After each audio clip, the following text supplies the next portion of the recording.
Welcome to Starfleet Universe On Call. I am Paul Franz, owner of Franz Games. I run SFB Online, FedCom Online, and Starfleet Warlord. Just remind how to join us. We have TalkCast every Thursday night starting at 9:30 p.m. Eastern Time. You can either call on the phone, just dial 605-562-0444. Just follow the directions. The call ID is 17702. Or you can participate on the web. Just go to the Talks website at www.talkshoe.com and search for call ID 17702 or SFU on call, or Starfleet Universe on call. You will find us there. Also, if you want the best online experience, then I suggest you go over to twitch.tv. Yes, twitch.tv/SFU on call. And you'll find us there. You'll find the chat room, the best chat room in the world. And join us there and have fun chatting with them and listening to me and seeing my wonderful and beautiful face. And of course, if you need to contact me for any reason, my email address is sfuoncall@gmail.com. It's sfuoncall@gmail.com.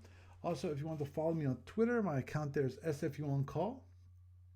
Also, I have a personal account called Paul Franz, and of course, my business account, which is Franz Games. FRANZGAMES, and there's no T in that. Same for my personal account, Paul Franz. There's no T in Franz. Don't ask. And of course, this lovely TalkCast gets turned into a podcast available on iTunes and various other feeds around the net. Some quick news from ADB this week. Steve Petrick's still working hard on the Orion Master Starship book. Steve Cole has been recovering from some kind of flu, RSV kind of thing. He's doing better this week, and it looks like they're going to get a little bit of snow, so they're going to be closed tomorrow. Tomorrow being Friday, January 5th, which is also my brother's birthday. Happy birthday, David. I'm sure he's not actually watching this. I'm going to have to actually give him a call and say happy birthday. But anyway, I probably did it tomorrow. Sorry, I got sidetracked there on chasing rabbits. And this week on the online store is the uncut card sheet for SFBF, Starfleet Battle Force. For only $34.95, you get a rare and limited edition uncut sheet of all 132 cards, an incredible treasure to be framed and displayed in your rumpus room, or man den, or women den, or your gaming room, wherever you set that up. This item is shipped by post office. This is in a mailing tube. This is for United States only. If you order only an uncut sheet, the $34.95 includes shipping. That's, as I said, only if you're ordering from within the U.S. Your invoice will show additional shipping charge, which will be refunded. The uncut sheet will be mailed separately from the rest of your order if you order something else. The shipping services have added a surcharge for the tube, hence the high shipping cost, which is interesting by itself. But it sounds like a really cool item to have. Full one sheet of all the uncut cards, and because those cards, if you ever seen Starfleet Battle Force, seen a deck, those cards are absolutely beautiful. They're really. If you think about how old these cards are, it's like incredible how good a quality these are. All these are still good as of today, as they were back then, which is 15, 20 years ago at this point. It's getting up there when it comes to how long this game has been in existence and how long these cards have stood the test of time. Moving onward and forward to the SFB Online Tournament. Yes, Sapphire Star 16 tournament signups are now open. For those of you who want to join in the latest and greatest Sapphire Star tournament, sign up. It's the normal fee of $10. And of course, if you win basically your first round game, you get that money refunded. Actually, Gene Sexton posted for everybody, okay, the names of the people who currently have outstanding balances. Gene said the following people have credits toward their signups: Peter Pakia, David Bitstoff. Ron, it says Ron, but I know it's Ron. Brimmeyer, Jeffrey Clark, Graham Cridlin, Josh Driscoll, Paul Franz, Jason Gray, Andrew Koch, Dana Madsen, Stephen McCann, John Wrigley, Bill Scheller, Seth Shemansky, Jack Taylor, and David Zimbars. Now, if we just have every one of those people sign up, we're right there. Hey, we've got a tournament. I'm hoping to actually get in the tournament for this year. Not this year, for this time. Because I know there's the number of tournaments that run each year are around, these days, it's around 2 to 3. The big question, of course, always is how quickly people can get their games in. But anyway, moving onward and forward, when it comes to online client, nothing got done on my week off. I was mainly spending time sleeping and catching up and just relaxing for a bit. Sorry. When it comes to library, that's one thing I could have gotten done. I should have gotten done for Frank, which is adding the updated ships. But sorry, I had not done that. So there's no changes in the SFB library or in the FedCom library. And that's one thing I have to actually do, is I have to review the FedCom library and make sure there's nothing that is missing, because that's one thing that Chris Newsy got emailed from Steve Cole about, Steve Cole, and make sure that I have all of the ships. So with that is the news for this week. And it's me, the one and only Paul Franz, welcoming you to Star for the Universe On Call. And tonight, you got me, you got Jeff. Hey, Jeff. Hey, everybody. And we have Doug. Say hey, Doug. Hi, Doug.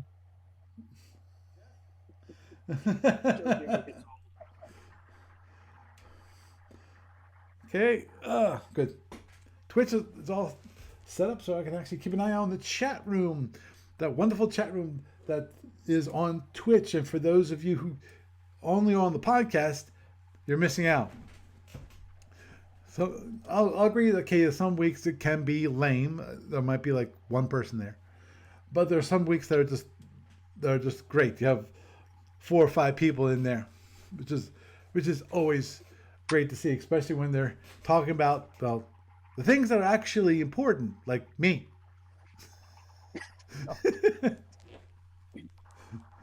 And humility. Yep. Don't forget gamers. Yep. We do have gamers coming up next month on President's Weekend. So just a reminder of those people that are within driving distance of Harrisburg, Pennsylvania. That's where we're going to be. So come and join us. Obviously, we're going to have another of those reminders at the end of this podcast. But anyway, tonight is going to be a fun night for y'all. Sapphire Star 16 tournament is starting up. And as I announced as on the news section of the podcast, and that is, there are many people who have already paid for tournaments, and when they said, okay, well, you can get your $10 back, said, you keep it. And so just let it roll for the next tournament. And I'm one of those people of, I'm just curious how many people at the moment. So 1, 2, 3, 4, 5, 6, 7, 8, 9, 10, 11, 12, 13, 14, 15, 16. So if every single person who has already kind of prepaid, quote unquote, signed up, we'd have a tournament immediately, which would be quite cool. But some of these people, I don't think they're going to sign up immediately. Like Seth Shemansky, he might. Yeah, actually, he'll probably join up pretty quickly. Not sure about Jason Gray or not. Graham Cridlin. Those are people that, and sorry, not Daniel Bitsoff. I think those are the people that might be a little slow in reacting. Because I have not sent out an email yet. I will do my darndest to send out an email this week to remind people that the tournament is open. As of before this podcast, I made it so that you actually could sign up Sapphire Star 16 tournament. So, with that in mind, I thought that a really neat idea.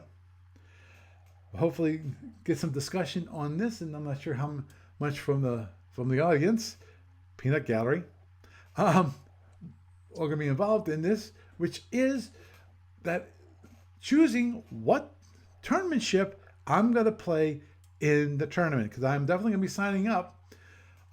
Normally, there's two tournament ships that I play most of the time. One, of course, is the Andromedan. Duh. The other one that I like to play also is the Saltorian. AKA Rent-A-Win. Yeah, the two extragalactics are the two ships I like to fly. Surprise.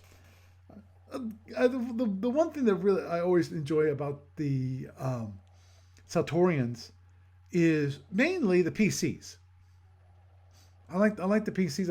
I like that they use a leaky capacitor, and that allows you to choose whether you want to fire overloaded or not dynamically.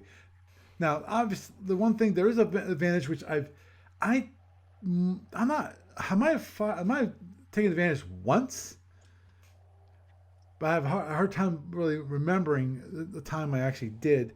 But I think I did do once, which is obviously the PCs you actually can fire twice in one turn, given a 12 impulse delay between firings.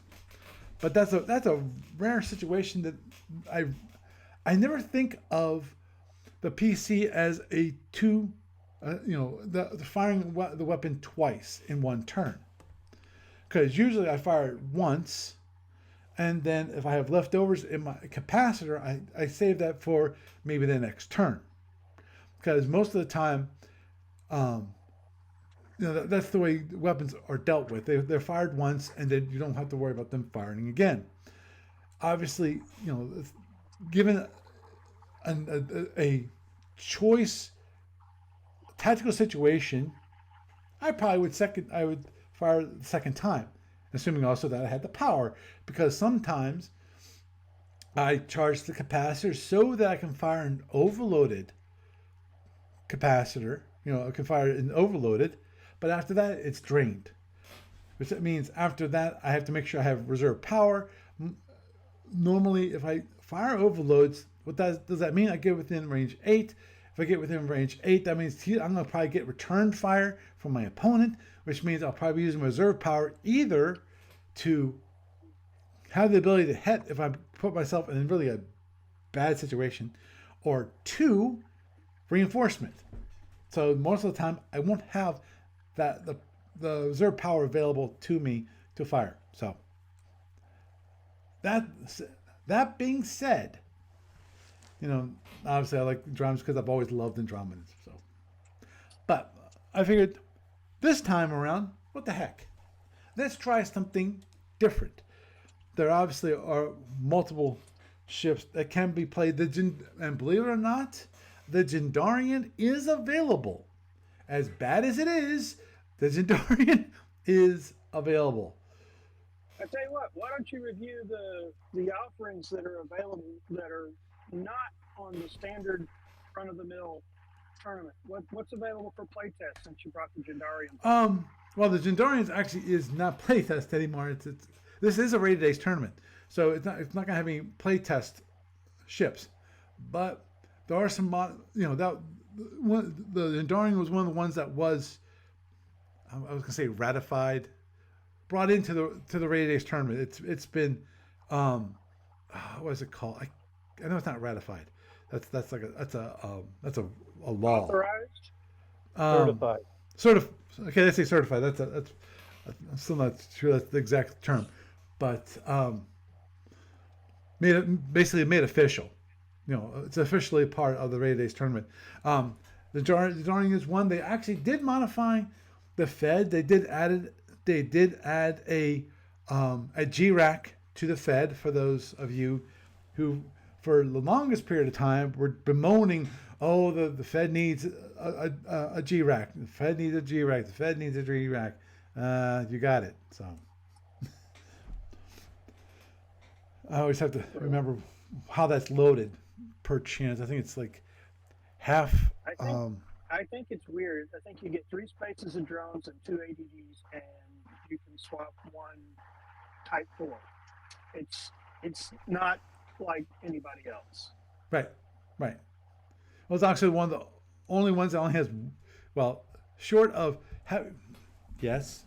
Oh, no, don't do that. Sorry. The local Zindi is getting in the way. Okay, move. Yeah. You can stay on this side of me, so I can stay near. Okay. What is it? Yes, I love you. Man to Zen Wars, Part 7618. Yeah. Okay. Are you ready yet? Stop getting your tail in my face. I believe the kitty is ready for its close-up right now. Close up of his butt. It is a cat. That is true. Yes. I love you too.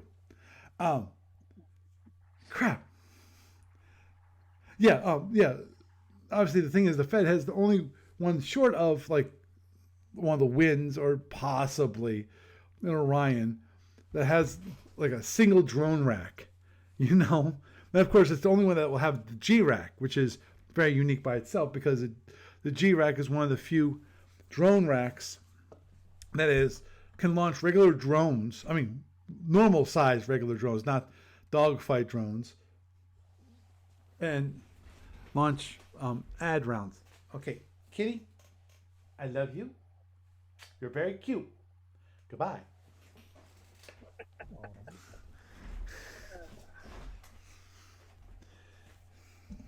Yeah, Doug, it was nice seeing your kitty, and seems very, very happy. She is sitting right here being quiet. No big surprise there. But, yeah. Actually, that sounds like a good idea. What I might do is, if I could dispel, I'd be doing much better. So let's go with this one. Will do just fine. Okay. So, okay. What I'm going to do,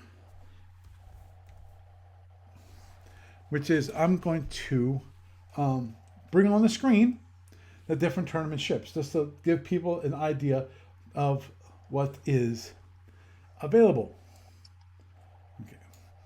Obviously, the Federation tournament cruiser with the 4 photons and quite a few phaser ones. Standard ship. Obviously, the big issue there with just flying the ship is just the amount of power that those photons can actually draw. It's definitely a heavy power user, just like the Satorian and the Lyran can also be heavy power users. But the Federation doesn't have 40 points of power either, like the Lyran does. So, if I recall correctly, it's got 38, 34, and yeah, I got it right, 38, because it's got 4 AWR and 4 impulse, and of course 30 power. Turn mode D. So it's not a bad ship, The Chevrolet of tournament ships. Yes, yes. Obviously, being a photon torpedo, you want to get in at the very least, in my mind, range range 4. And, but I think Bill Shellis had it best, which is you want to get the range 2, one out of 5 to hit. Getting range 2 though, it can be tricky. So, big surprise. Yeah, and there's some other ship combinations out there that can really punish you to get to range 2. Oh yeah, like the Hydron. Yeah.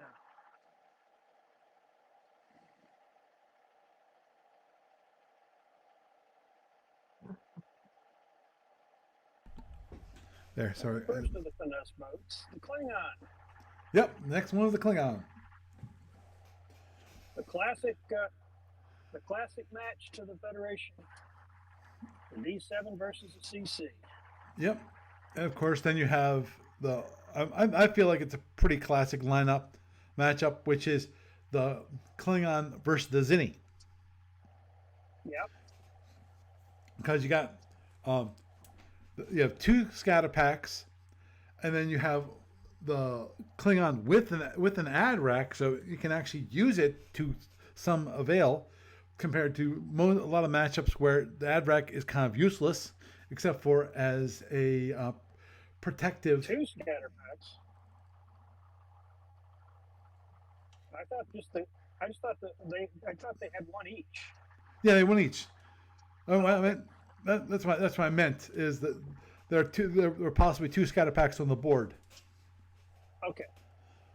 You know, and obviously you have the 2 different sides of the matchup. You've got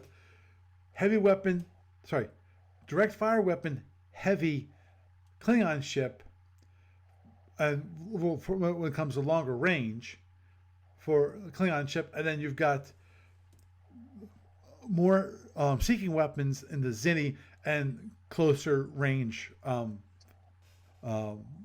direct fire weapons, more closer range direct fire weapons. Which is so. When it comes to knife fights, the Klingons got the turn mode. Saber dance, but if you get close range with the Zenti, they can do a pretty significant alpha. Oh yeah. Oh, when it comes to those phaser 3s, yeah. Agreed. And with all those phaser 3s, it's like, yeah, good luck, Mitzi, phaser array, because it's like what, 8 phaser 3s? Is it 8 or 10? You pull it up in a second. It's crazy how many overlapping phaser arcs the Zinti have. Now, Man, the downside to that is that they can't really concentrate all that phaser firepower on one target. But it's still an impressive array to try to get around. Oh yeah, it's got Taser hose it right in the back. RRR. a good amount of phasers, yeah, directly aft, yes. Yeah, You have the 8 phaser 3s, and then you have the 2 phaser 1s. Yeah. Actually, you have 4 of them, but yeah. Yeah, but 2 of them can't fire straight back. Right, Yeah. these 2 in front can't fire directly aft. The You phaser also 1s have here 180 can. degree disruptor arcs. Right. Which is one of those nice things about the Zinni, which is the 180 degree phaser arcs. I'm sorry, disruptor arcs, versus the Klingon, which has the normal just front forward arc, so 120 degrees. Which is that's a good thing about the Zinni, which is you don't have to fire your disruptors. You do not have to be facing directly at your opponent. As you're maneuvering around trying to set up a drone swarm, Yep. You have firing options to keep somebody on their toes. Yep. And you can come off here on the shield number 2 and shield number 6, possibly even shield number 3 and shield number 5, and be firing at your opponent with 3 phaser 1s. Then you've got 4 phaser threes, and then 2 disruptors. Yep. So still got quite a bit of firepower even when you're not facing your opponent. So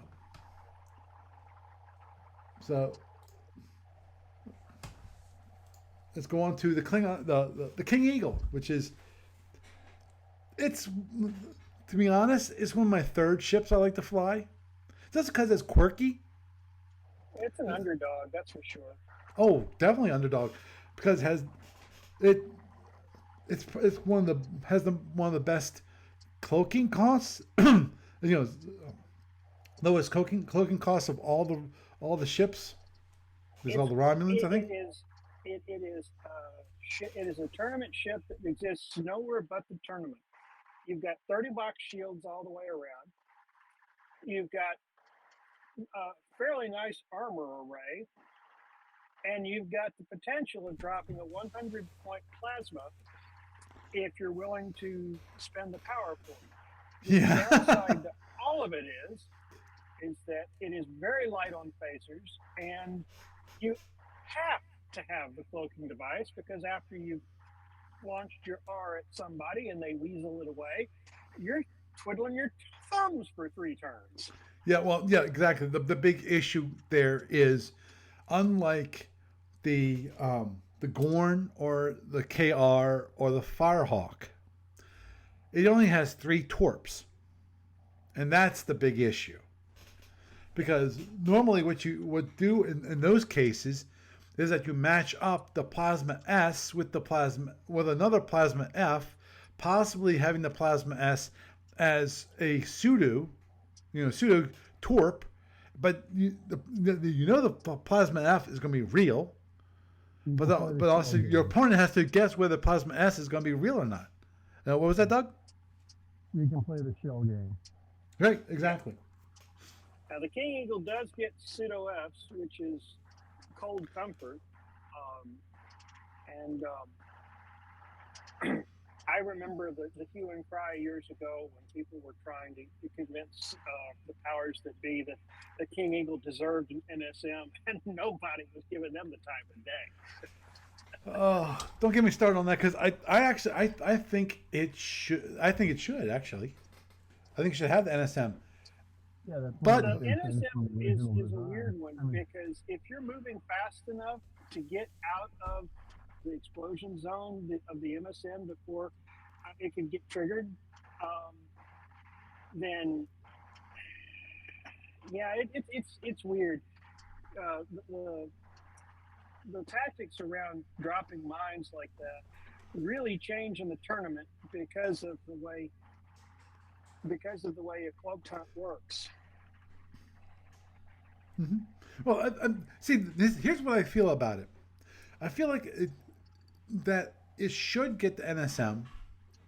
Replace, get rid of this T-bomb, give it the NSM, but it can't be a hidden laying of the mine.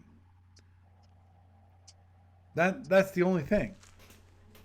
Mines aren't hidden. I don't think they are in the tournament anyway. Right. Oh, definitely not in the tournament. But that's one of the things that with the NSM is that you could actually hide it. In theory, I forget what the rules are when it comes to mine laying. But if you know where the mine is, and as long as you're not too close, actually, if you're that close, that might be. That's definitely a way that the King Eagle is going to get you off his tail.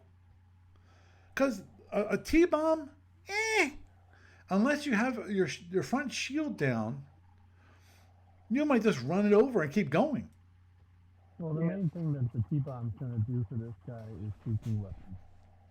Yeah, the T-bomb is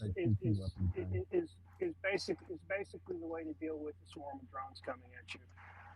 Maybe going after the hydrant stingers if it comes down to it. The other oddity of the King Eagle is I believe it's maybe one of just a handful of ships in the tournament that can impulse power ahead.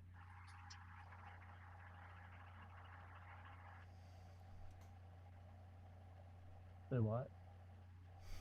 The King Eagle has enough impulse engine boxes that it can use impulse power to high energy turn.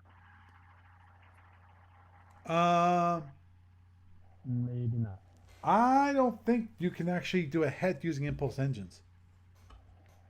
I'm You pretty sure. can, you just have to apply That's all one of to the look at, power but I from think impulse it's drive. power. Yeah, I'm pretty sure it requires warp. I'll double check that, but yeah. I hear you. I just remember it coming up once or twice that any of the ships that have that have 5 or more impulse engine boxes are able to actually generate a head with impulse power. The thing is, you can't mix impulse and warp power, and you can't use reactor power either. All right. Oh yeah, because you definitely have to have movement. Okay.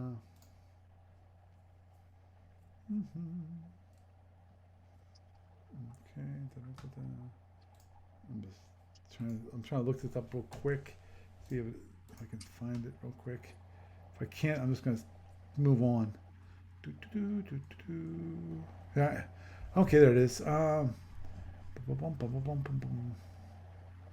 Okay, and power. Here it is. Each high energy turn requires warp energy equal to 5 hexes of movement. I'm wrong. So, I'm wrong. Okay. I just remember hearing it somewhere in maybe it was out of context somewhere, but it's just one of those weird oddball things that until you get into either dreadnoughts or other size class 2 ships, you very rarely see anybody with. I now remember it's erratic maneuvering that I'm complaining with the high energy turn, and you don't use that under the tournament anyway. But the point's the same. It's an oddball design with oddball power arrangement.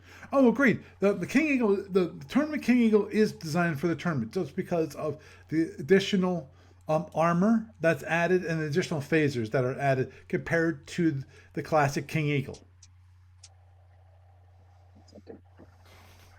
The simplest version, the original King Eagle, doesn't have the Fs, and it doesn't have the phaser 3s, and it doesn't have the 5 boxes of armor, and it's a paper tiger. If you get around the one R-torp it throws at you, it's going to have a bad day.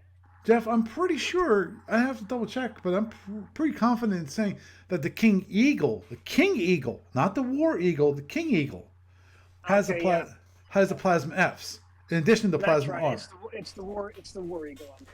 Right, and I know definitely the right side, left side phaser 3s. Those are for the tournament only. But it did have the rear phaser 3s for drone defense. And yes, and definitely the armor it's cut in half. The armor for regular King Eagle is like 5. Yeah. So. Well, I'm batting 0 tonight.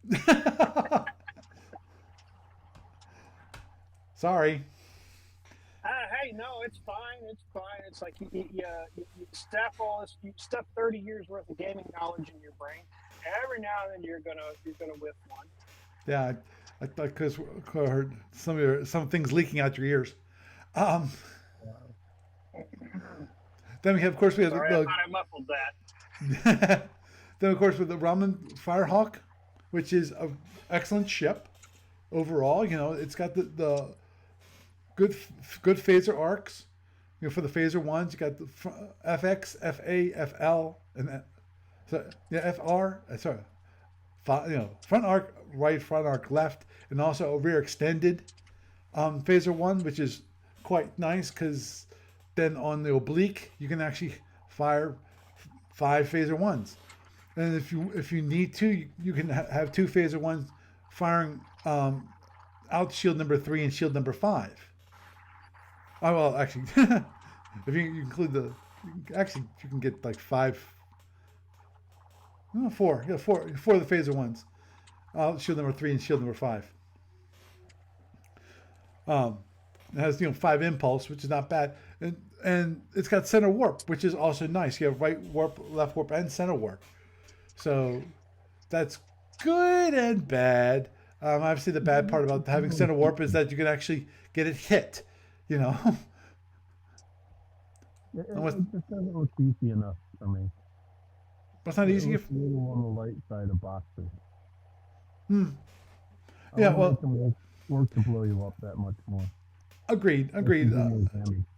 Then yeah, and when it comes to hull, yeah, you got three forward hull, and you've got 8 rear hull, which is close to a Klingon. We Klingon got has 7 forward.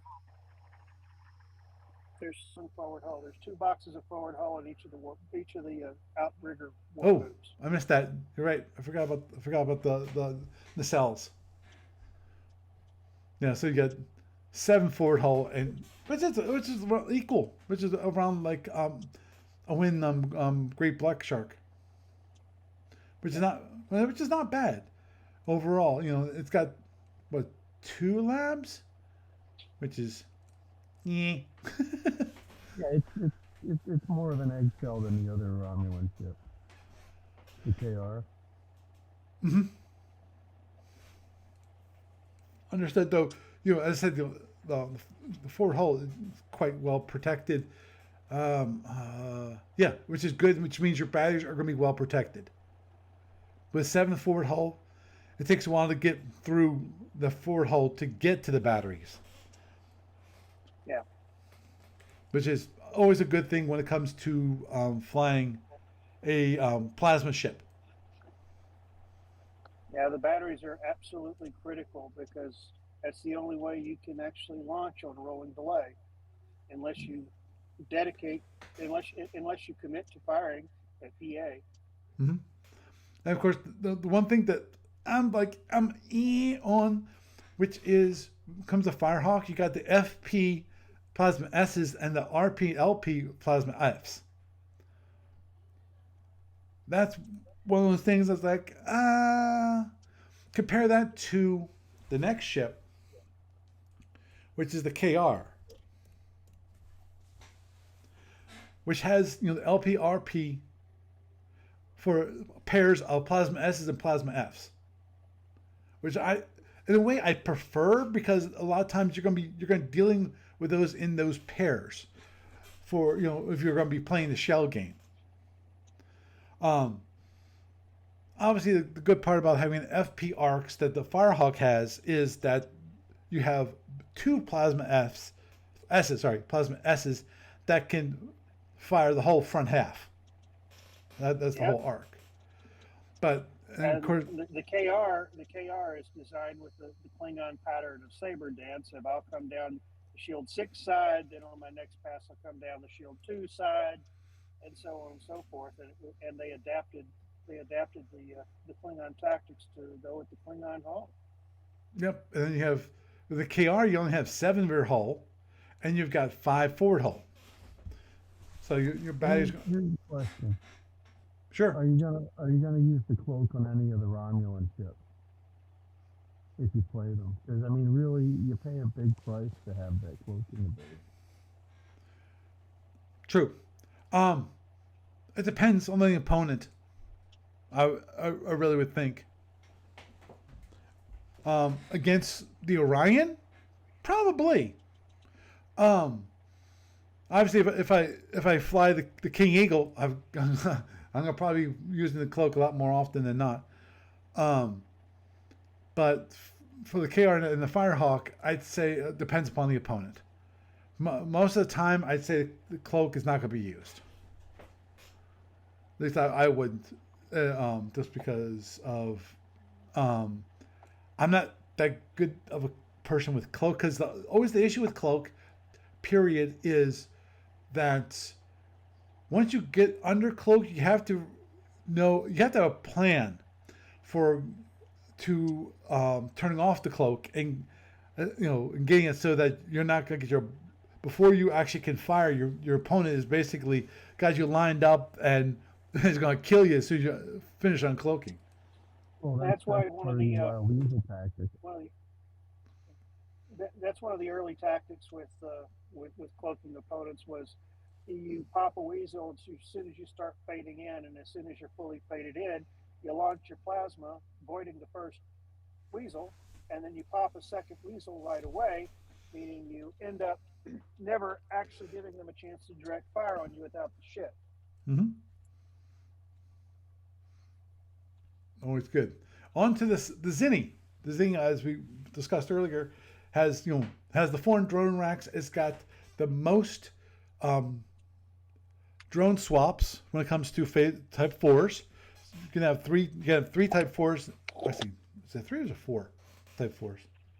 No, I think it's only 3 Type 4s versus only 2 Type 4 swaps for everybody else. And you also have double control rating, so you can launch your scatter pack and a full swarm, a full salvo of drones, and you could still control them all. So, and one thing I've heard about the Zinni, it's one of the few ships that actually can take a full overloaded photon hit and keep going. Oh yeah. So Yeah, it's one of the toughest boats there as far as taking damage goes. And you have your own personal coach that'll be on your shoulder. Yep, yep. Especially and obviously the good thing about it is that if the one big hit is fine, but obviously it's like any other ship that if you do a Mizzy attacks, then it's gonna have you might have some problems because you can actually knock out like all 4 drone racks. That if you knock out all 4 drone racks, it's pretty toast, in my mind anyway. But that's you have to get the Mitsubishi attack, and it can be kind of resistant to that too with all those phasers, all those phaser 3s. Yes, that's true. So your phaser 1s will last quite a long time. I agree there.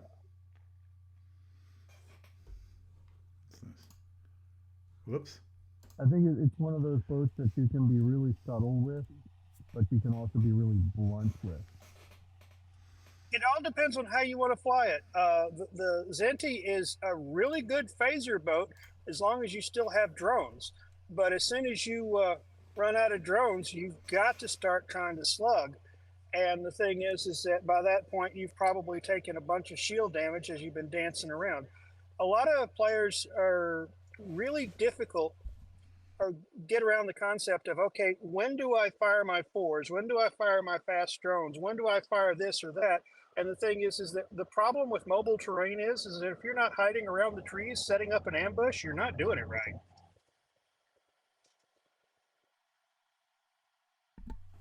That is true. That is true.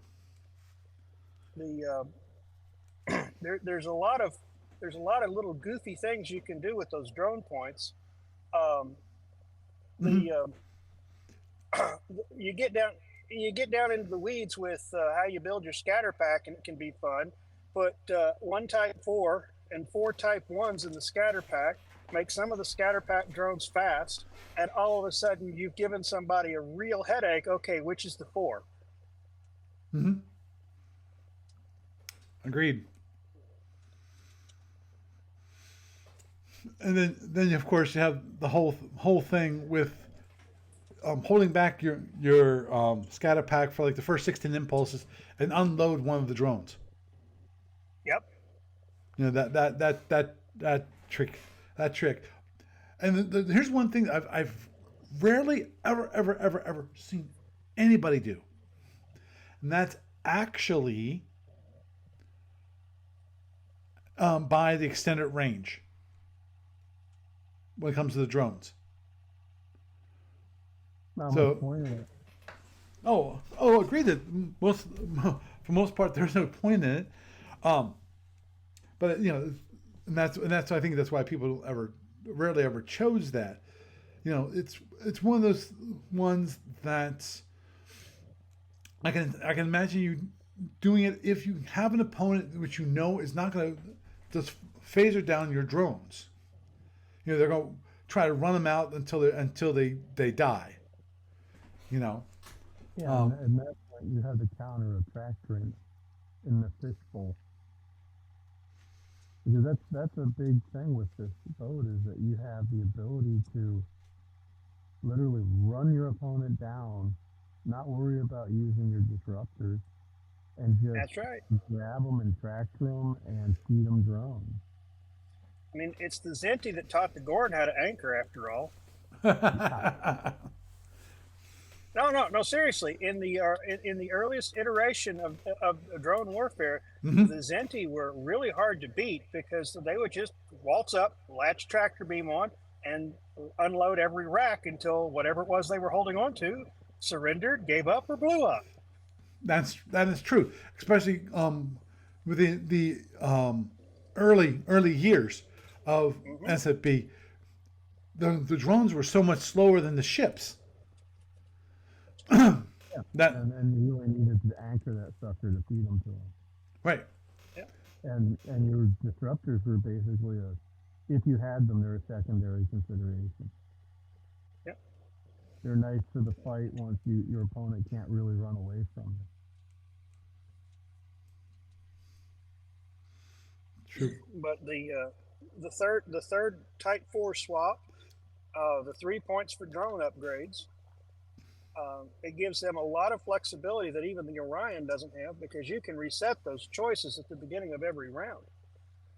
Mm-hmm. And you can even buy spare drones. Not that super inventory drones are cheap or even all that useful. You have to essentially have a rack empty out or repair a rack after it's been destroyed. Right. Or just know that But you're that's gonna all be in late for a game long stuff. game. If you know you're going to be in for a very long game, that could be worth it too. Yeah, that's true. That's true. But the thing is that if you set the things up right, if you run the guy out of shuttles, or all his shuttles are manned and on the map, and you can get your scatter pack to blossom on the other side of him from where you are, and you've still got fast drones in your rack, you can put him in a world of hurt. Well, it depends on what your opponent's running. That's true. It's like every other match. Your tactics is going to be dictated by your ship and your opponent's ship.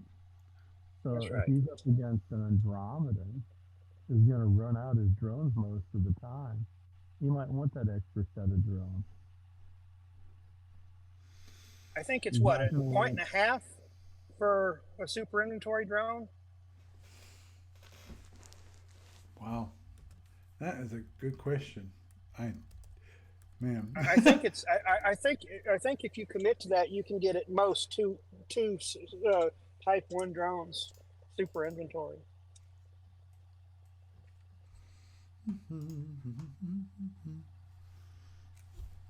This is twice I've made you look something up, Paul. Yeah, I know. It's getting bad. Okay. Hopefully, my here it is. memory is serving me better this time. Extra Type 1Ms drones free leads are 1.5 per drone, and it cannot be used for a second scatter pack. Or you can use extended endurance, which I just talked about, for half a point. Also, you can obviously upgrade your Type Speed M to Speed F drones for half a point. Yeah. And then down here, you mentioned with the Klingon, you actually can. I'm pretty sure the Klingons. Anyway, yeah, 10. Here it is. The Klingon player can replace some of the 10 anti-drones with, Type 6M drones at a cost of 0.25 points per drone. Obviously, it's fast. It's also that'd be cost a 0.5. Yes. Do they get 2 free 6s? I can't remember. Yeah. They got 10 add rounds. Oh, that's right. Yeah, and 2. It says it right there. Yeah, 10 ADDs and 2 6Ms. Right. Really?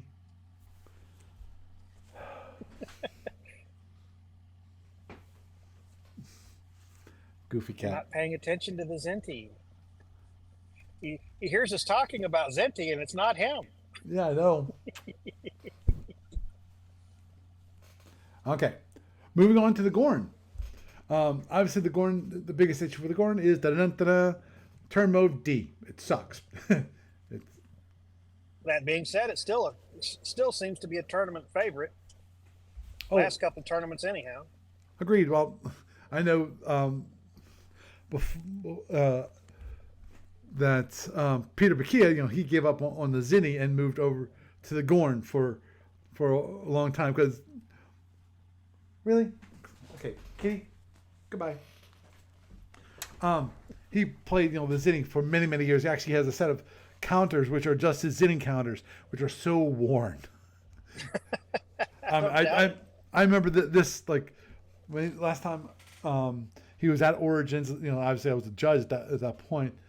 His counters were so worn. He had this one special packet, just like I had a special packet of Andromedan counters, which I used, which are not as worn as his Zinnis, but they were showing their age.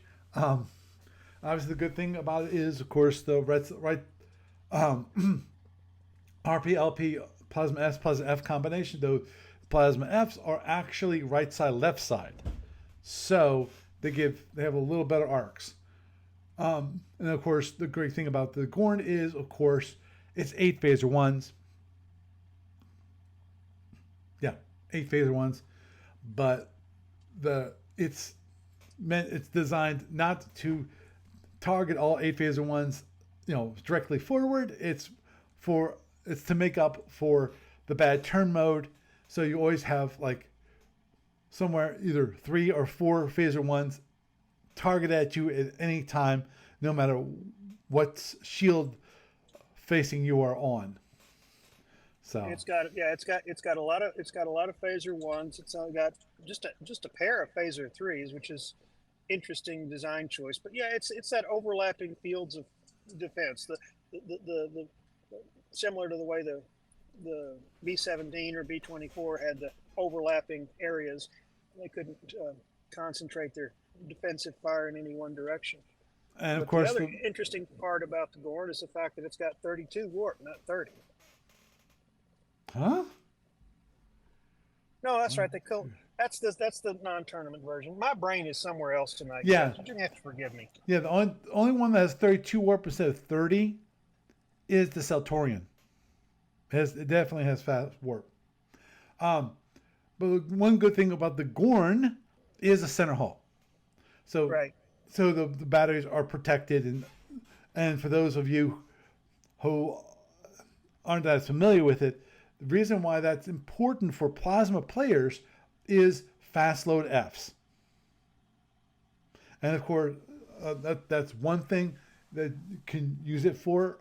Also, another is using it for final loading of of torps. Right. You can use reserve power or battery power to finish off a rolling delayed S or G torp. Mm-hmm. And that's why it's absolutely critical to maintain your batteries almost as much as it is when you're flying the Andromeda. Yeah, well, Andromedan, it's trying to keep them level and so forth. In the case of other ships, just have them so they survive. Yeah. Obviously, for Andromedans, if the batteries are gone, just hang up. Just say, okay, game's over. At that point, it really is. Now, going on to one of the ships that obviously would be interesting, which is, of course, the Archaeotholian Tournament Command Cruiser. There you go. There you go. Shh, quiet. This would be an interesting. This is an interesting ship. Obviously, it has two web snares instead of one, which is the Neotholian has only one web snare. It has 8 phaser ones, which is pretty cool, and directly forward it can fire 8 phaser ones. Center line, it can fire 8 phaser ones at you. Yikes! On the center line, that's a pretty potent phaser hose. Yes. It's a war cruiser, the 2/3 arming, which means that the amount of power is less. Obviously, it's got a web caster, so it can cast the web, or obviously In some cases, you can actually use it as the web fist to, have as an additional direct fire weapon if you want to do that. Obviously, most of the time you use it as a web caster, as mobile, not quite mobile, but the terrain, and fighting behind that. Now, that's always using it that way is usually the more difficult for, at least for me. You have to have the proper mindset when it comes to setting up the web and how, depending on how you're going to approach your opponent, where you're going to lay the web, closer to you, closer to him, and so forth. And if you lay it wrong, it's going to be a wasted amount. You're wasted energy completely. So, obviously, it's quite a nice ship. It's been favored over the Neotholian just because of one, the turn mode's a turn mode B, and two, it's a war cruiser, so you can actually you have hot warp, and you can head at higher speeds. That's always a good thing. It's got downside. What's the that? downside of it being a war cruiser, though, is that it tends to be a little bit more fragile. That is true. But fortunately, everything is center hull. So. And once you start taking power hits, it really hurts. Yeah. Yeah. Yeah. The thing is, improvement helps a lot. Yeah. When you only have center hull, there's going to be obviously the issue that after your hull is gone. I mean, hull's gone. All your power is exposed. So it's an interesting ship to fly. And then of course next is the Neotholian, which has the whipcaster, has a single snare. Snares on the other ship can help a lot, though. They can help a lot against somebody with seeking weapons. Mm-hmm. Yeah. Oh yeah. And just throw that extra little bit out there. Agreed. It's got only 7 phaser ones instead of the 8 of the Archeo. Again, center line it can hit 7. Off center line they only can hit 5 because of the right side, left side phaser ones there are pairs of them. There are 2 of them. And it's got 6 phaser 3s. So overall it has 13 phasers on the whole ship. So it also only has 1 web snare, and it's that weird hourglass broadside arc. Yeah, right side or right, left or right side, which is basically is the same thing here for these 2 snares. But the good thing about the good thing about having the 2 snares is that you have 2 snares. After you charge the snares, you can use one and then you can use the other, and you didn't have to recharge the second one.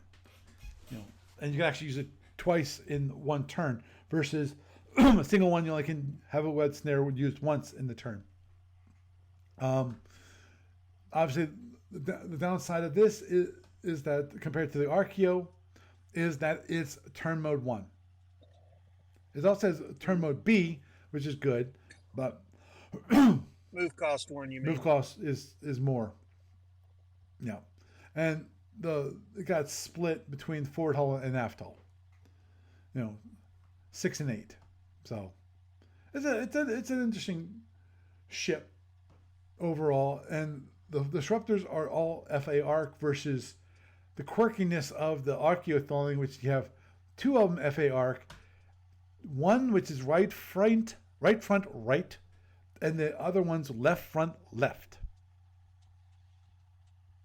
So unless you get them center lined, you only can fire a maximum of 3 disruptors, and then sometimes you only can fire 2. Actually, it's fire 1 because right. If it's in right front, you can fire 3. Left front, you can fire 3. Right, you only can fire 1. Yeah.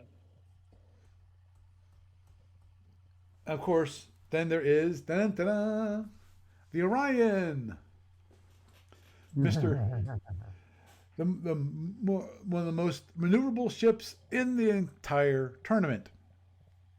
It's a turn mode A. It's also has 2 hit bonuses.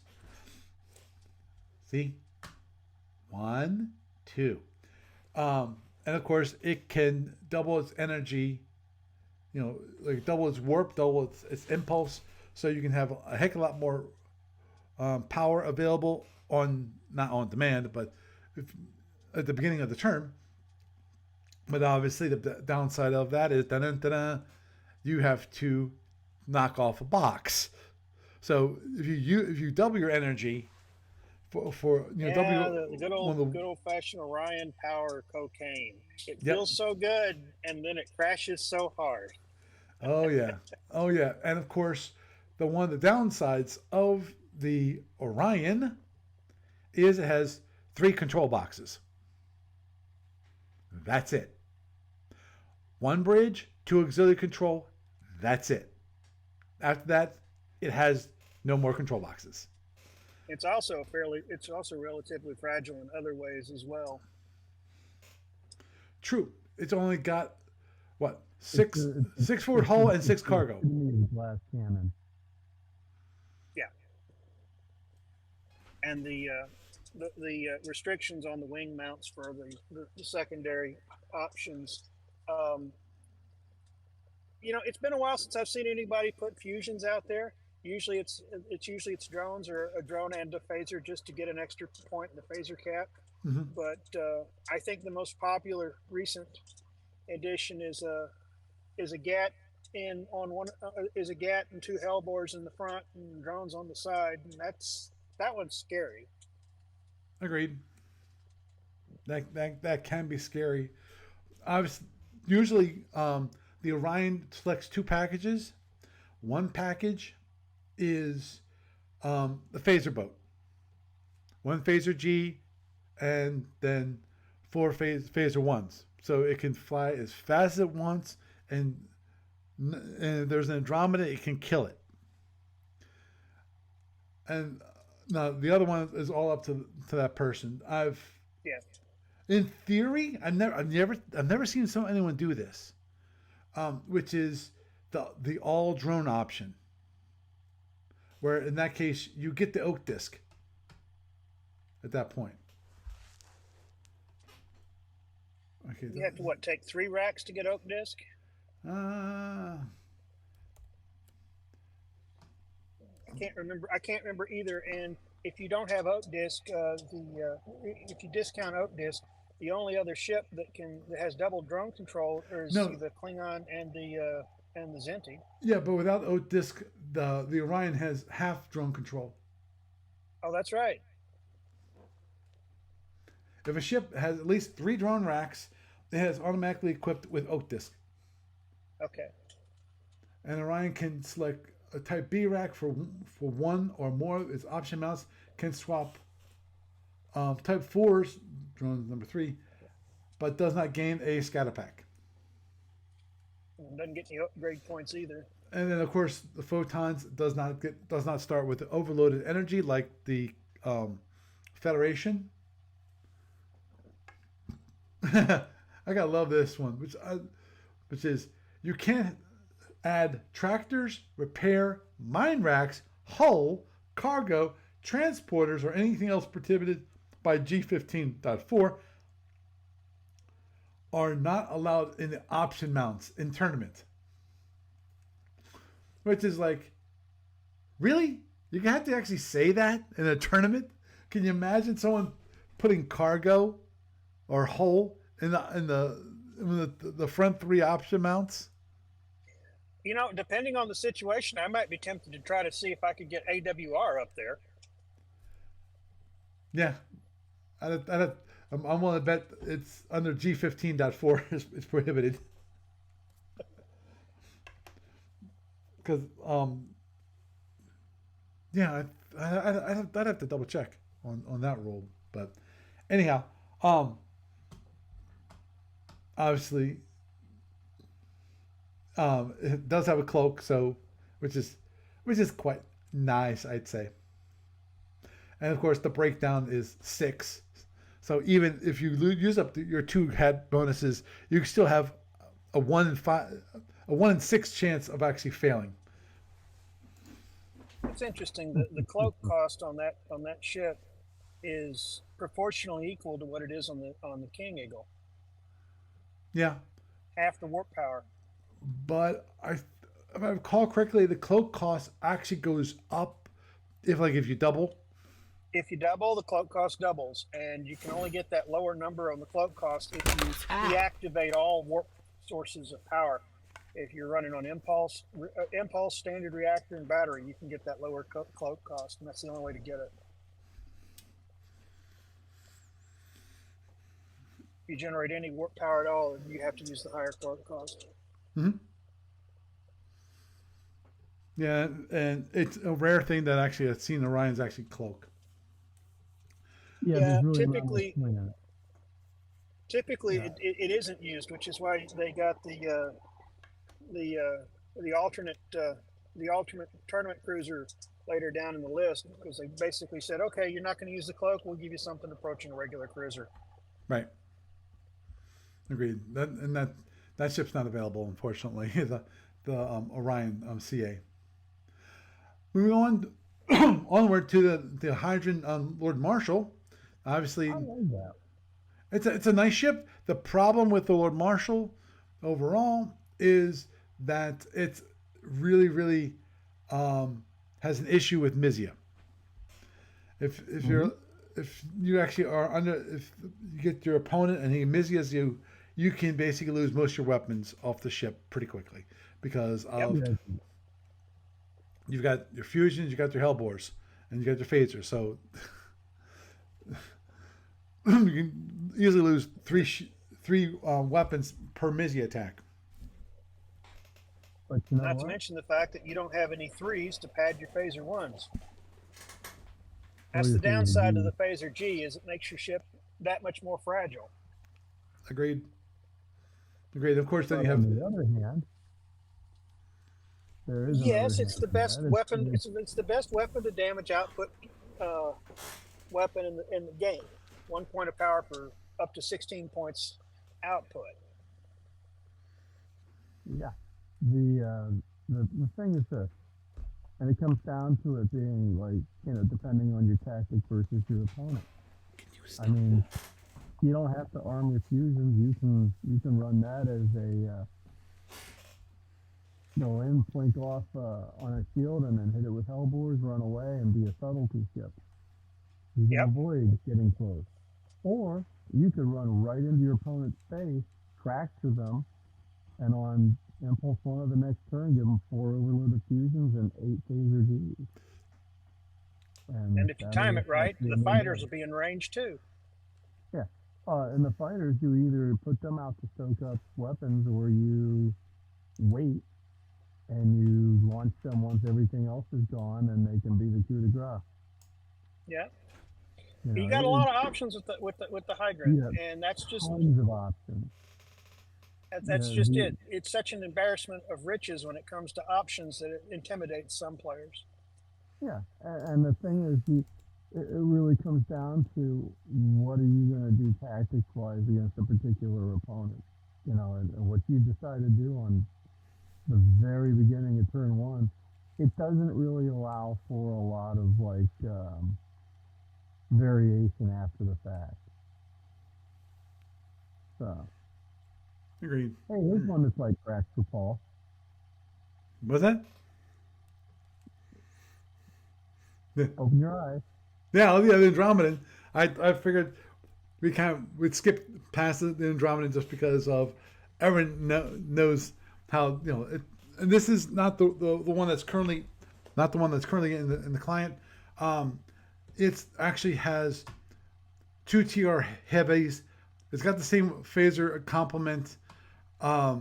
Batteries, it only has 3 batteries instead of 4. But the rest is the same when it comes to the amount of power and so forth, which I think it needs to be adjusted. I think it needs more power overall. The lack of the fourth battery makes it almost impossible to do a panel flip. Right. And without being able to flip your panels, it's almost like it's not quite, but it's almost like telling the rest of the galactic powers that you're not allowed to rebuild shields. It really does make it difficult. Agreed. It is possible to do. It just requires 2 turns instead of 1 turn. Yeah. And it requires an enemy that will let you. Yeah, I think the big problem with the Andro in the tournament is that it's always one tweak away of either being King Kong or Fay Ray. That's an interesting way to put it. Of all the ships in the tournament right now, this is the one that is most vulnerable to getting bit by the dice. Agreed. Yeah. And basically, I think it's possibly an unbalanceable ship. I disagree with that. I think it's balanceable. It's going to require quite a bit of work. They've had 30 years to balance it. And it's either King Kong or it's Fay Ray. And I think part of the problem is that the Steves have seen that when it was King Kong, everybody flocked to it, and it was Fay Ray, everybody abandoned it. And there's only been a few players that actually excelled at flying the Andromedan, because it's a different. You have to keep up with different values in your head with when you turn off, when you do this, when you do that. The power panels, the PA panels, they have a high learning curve, and they have a pretty wicked inside edge on the scimitar. If you slip up, they will kill you, because if you don't have anywhere else for that power to go, you can't flip your power. And if somebody manages to actually hit one of your panels and release a lot of power, it'll set up a chain reaction and you're toast.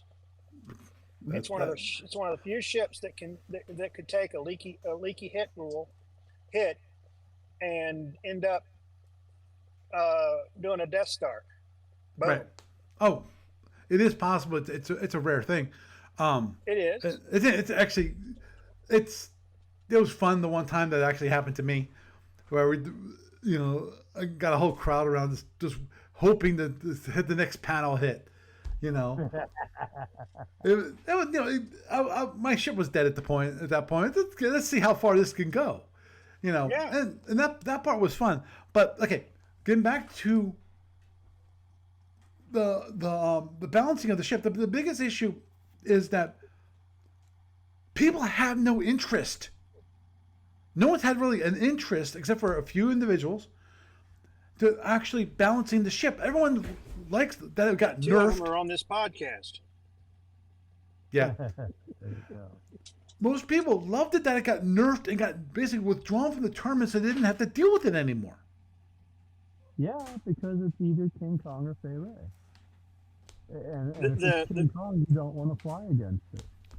Yeah, the thing is, what makes it really daunting is that if you look at it from one point of view, it's got double strength shields on any one shield face. The thing is that it doesn't. It just is able to concentrate it all up better, because you could take 60 points and not slip a point past, in theory, on 6, 1, or 2.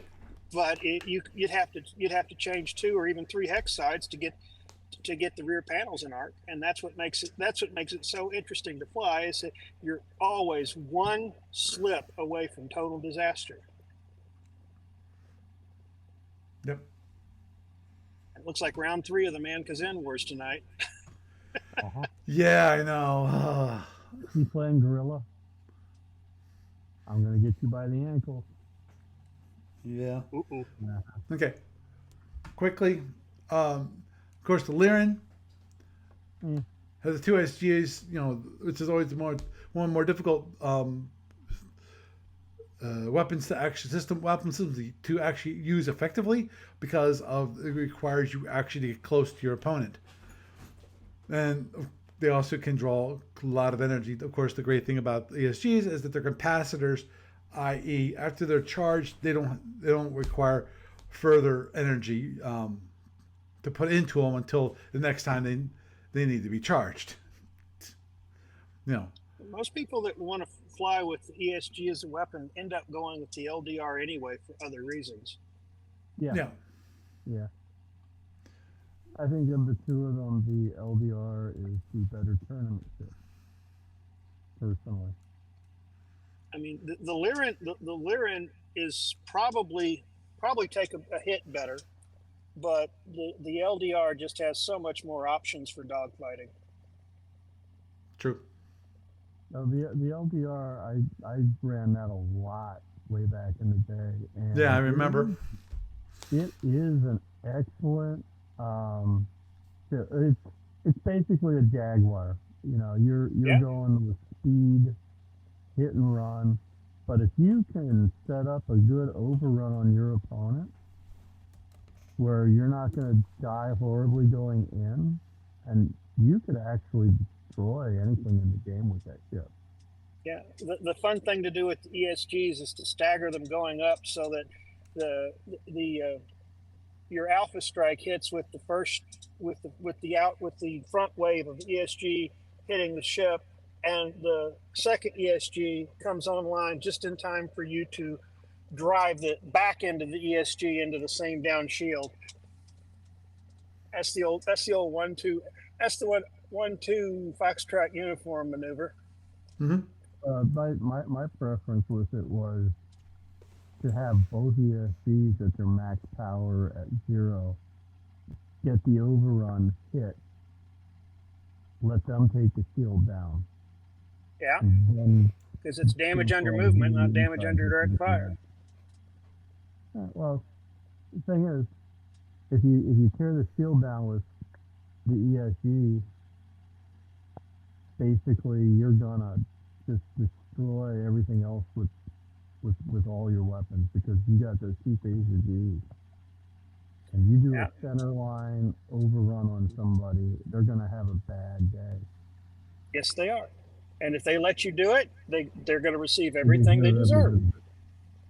Yeah, and the thing is, it's one of those ships that the opponents can very much underestimate, because it's so chewy it's so tasty on the inside, like any other war cruiser.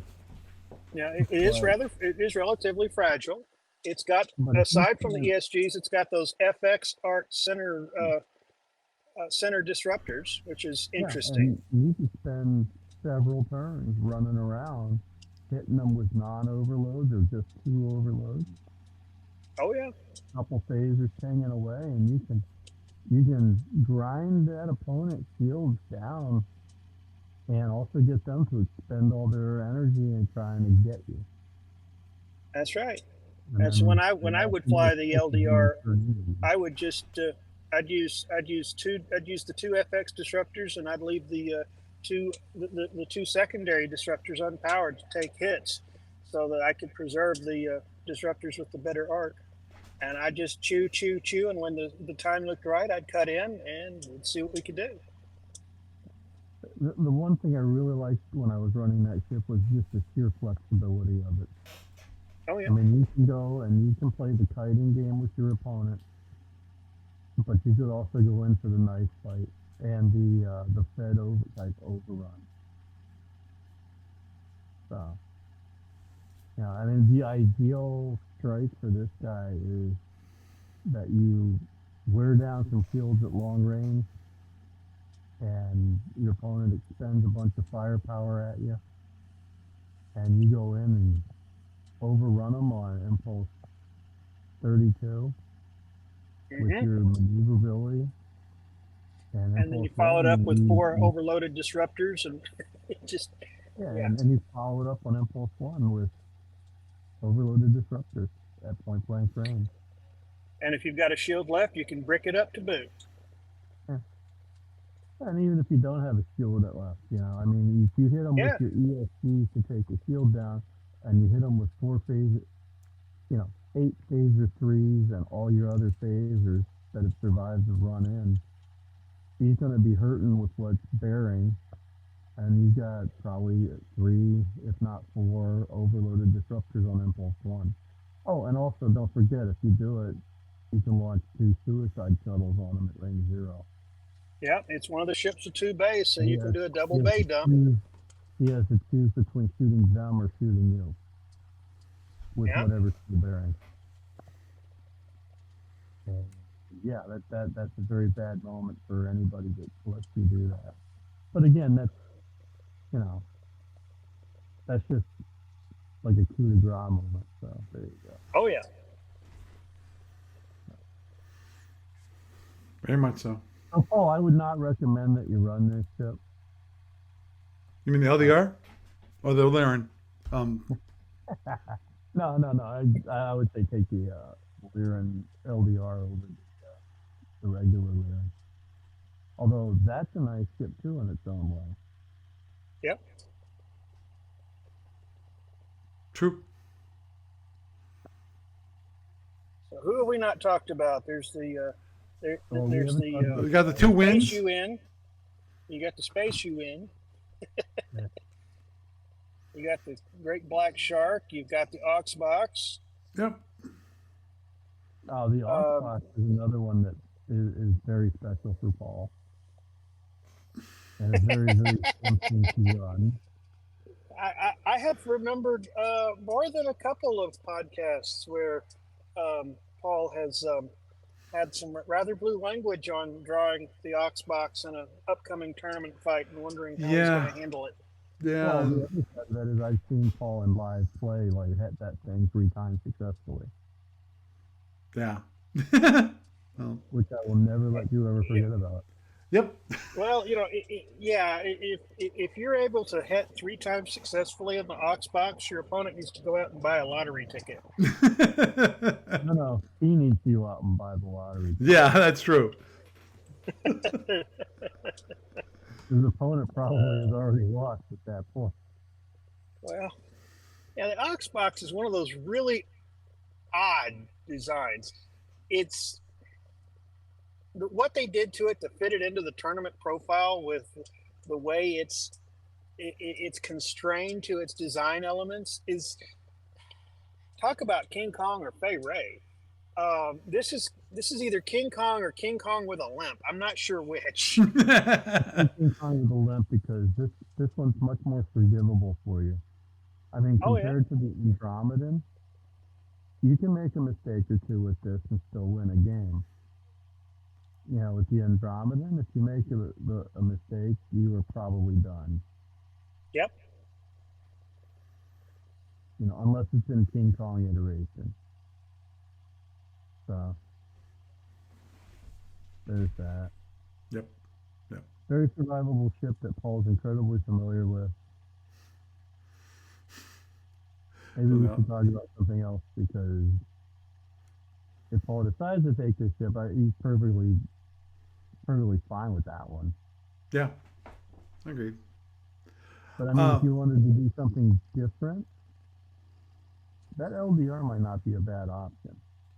Or that right there. The ISC? Yeah, the ISC can be kind of a little monster too. You're not allowed to star castle with it, and its biggest weakness is that they can get under your gun.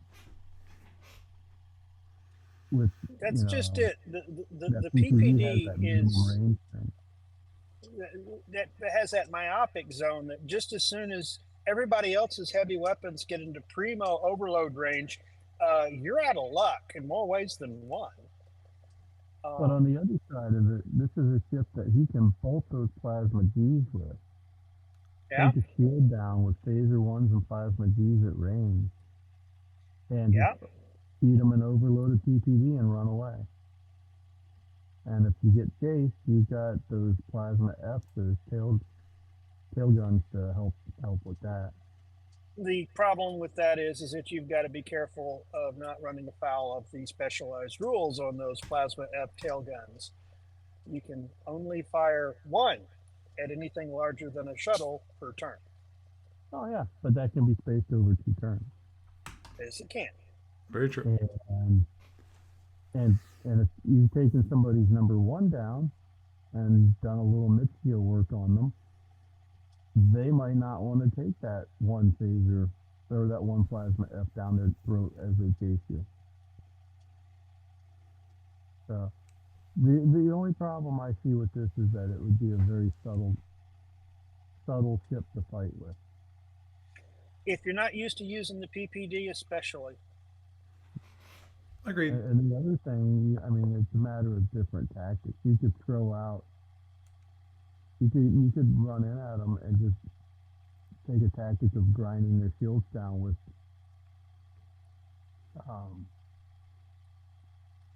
envelopers,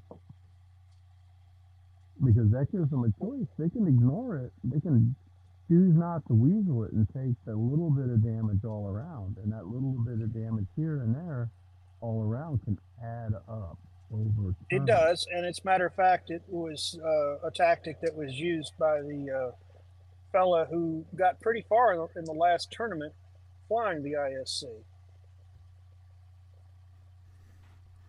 Can't remember his name off the top of my head. Me neither. Okay, moving With on. all due apologies to said player. I mean, I'm not trying to toot his horn and then tell him he's been forgotten. But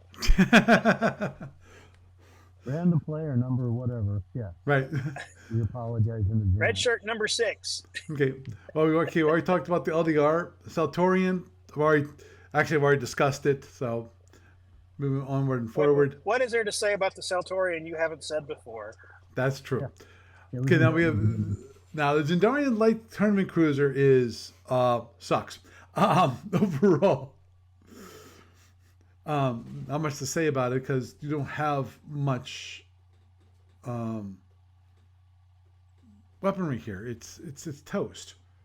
You know, it's one of the ships that they put in the tournament.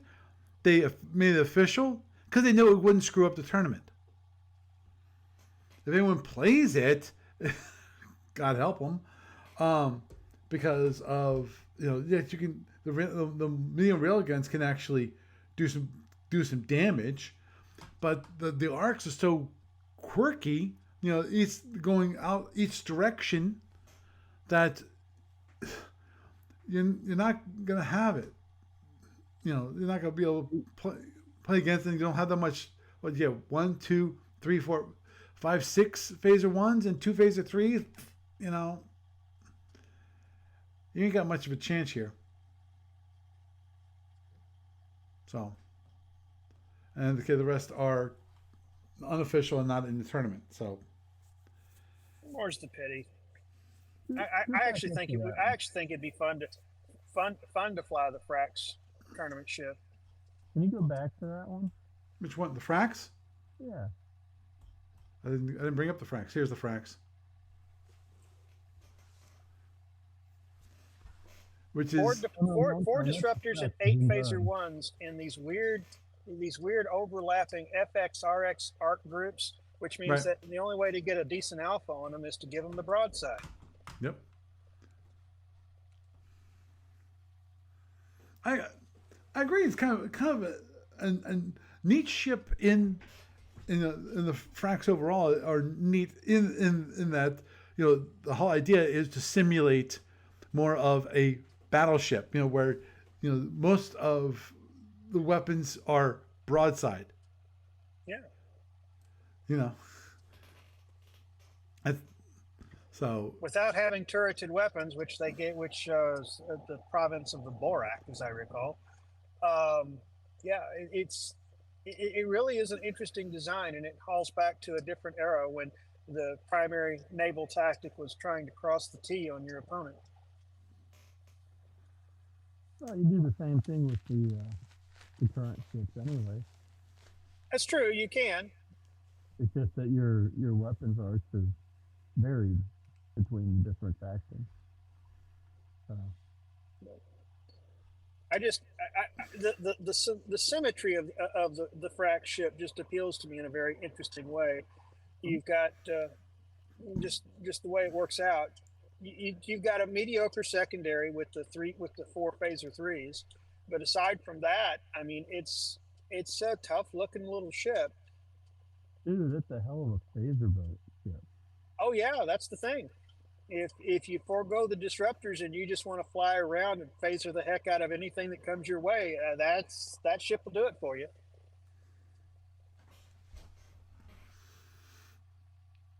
I mean, I can't quite tell from the thing, but is 1, 2, 3, 4, 7, 8, 9, 10? Are those all phaser one? Yes. Yep. These are all 4 phaser ones, 4 phaser ones. You have 2 arrays of phaser ones, 4 each. The one the one in the front is FX arc, and the one in the back is RX arc. You've got a pair of disruptors FX, and you've got a pair of disruptors RX, and then you've got a single phaser 3 in each of the corners. Yeah. That's interesting. Yeah.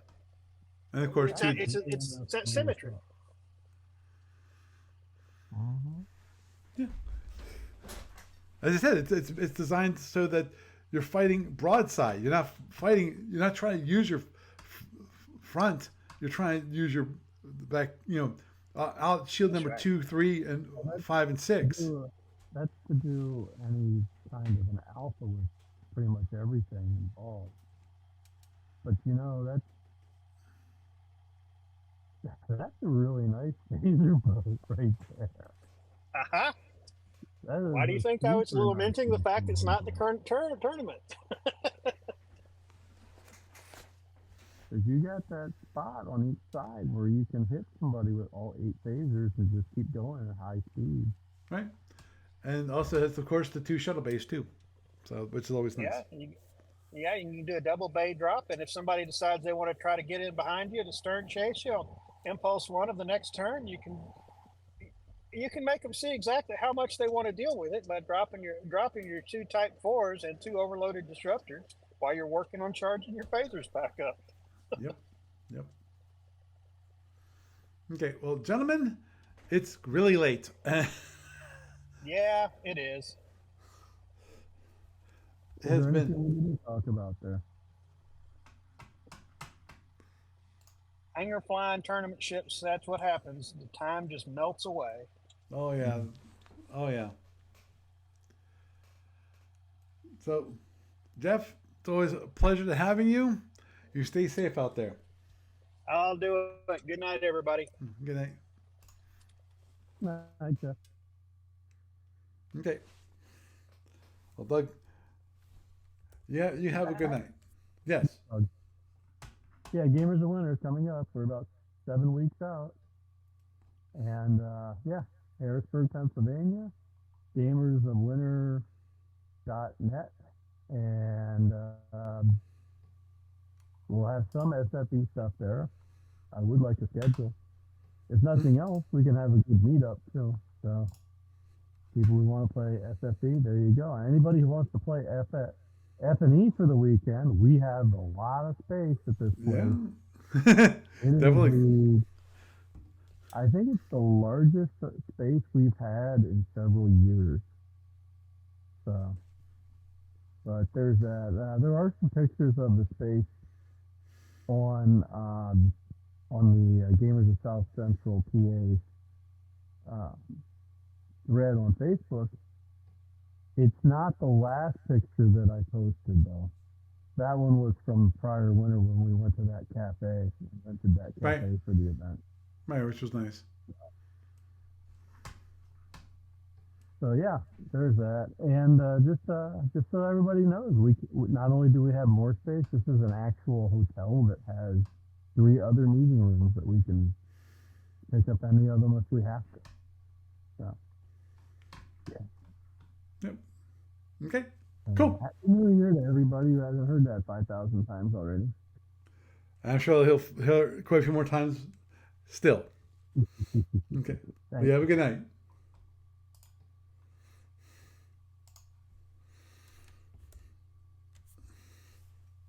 So, Had a nice going through all the tournament ships. And most probably I'll be flying the LDR this time around. You know, it looks like a pretty good ship. I've flown it somewhat before, but I've always had issues with it. Just me getting too close and the enemy getting too close and me dying. That's usually what happens. So, well, with that, I am Paul Franz, and I bid you a good night.